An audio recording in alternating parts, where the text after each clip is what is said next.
I'm Max Dalton, and in this video I'll show you how to unblock someone in the Twitch mobile app. Step 1. Open the Twitch mobile app on your iPhone, iPad, or Android device, and then tap Profile in the menu along the bottom of this screen.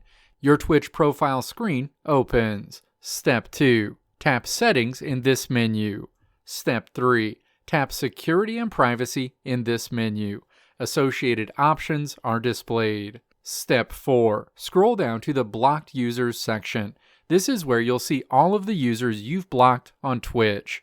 Step 5. Find the Twitch user you want to unblock and then tap Unblock. A window pops up asking if you're sure you want to unblock that user.